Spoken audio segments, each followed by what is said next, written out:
Драги пријатели, во еден момент не праша што е оно што концепцијски ве спојува, а од други концепцијски ве раздвојува во коалицијата Гром.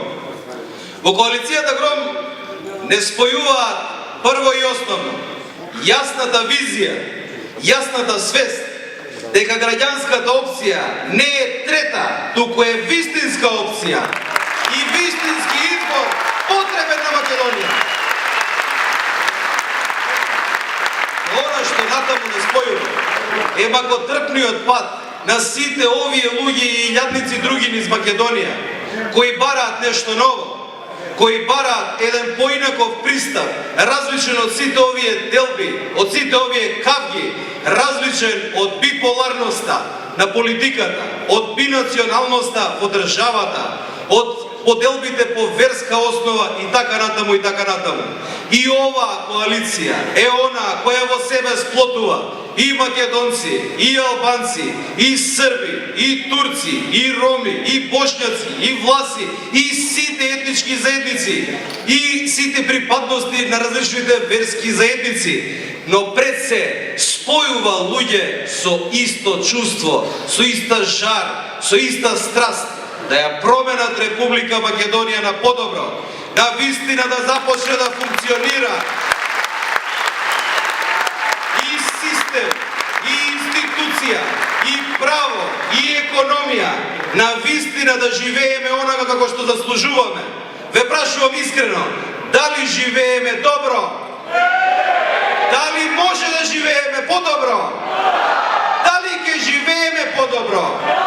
Затоа што ќе избереме број 4 за кандидат за председател и пута 2, број 8 на листата на парламентарните избори. Во рамките на предвиденото сценарио беше определено да зборуваме кратко по 2-3 минути. Во 2-3 минути не може да се каже многу, но во 2-3 минути мора да ја одразиме оваа енергија, оваа верба што ја имаат различни генерации собрани овде, различни политички опции собрани во граѓанската опција за Македонија и во коалицијата на граѓанската опција за Македонија. Затоа што тука се луѓе кои не бараат да добиваат плата со одлука на граѓаните. Ние немаме овде 120 кандидати за пратеници само за некаде да се вработат. Немаме кандидат за председател кој само сака да седи и да пополнува простор на улица Водњанска. Туку сакаме луѓе кои се подготвени да донесат решение, да застанат за решението, цврсто да го бранат се во името на сегашноста и идината на Република Македонија. Веќе не зборуваме за флоскули. Пазарно стопанство и вистинска поддршка на бизнисот, особено на малиот и средниот бизнис, кој 75% од економската активност треба да ја генерира во Македонија, наместо партиски закропостено стопанство кое зависи од буџетски дотации и од јавна потрошувачка. Споруваме за тоа дека имаме јасна надворешна политика и тука се нашите точки на согласување. Зборуваме дека во председателот на Републиката државата и граѓаните треба да имаат сојузник, наместо да имаат нем посматрач на тоа што се случува и то на телевизиските екрани. Онаа стара слика, има слика, нема тон.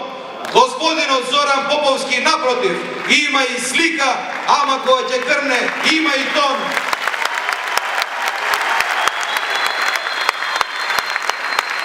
Но на оваа средба, јас не сум дојден да убедувам и затоа тука ќе застанам.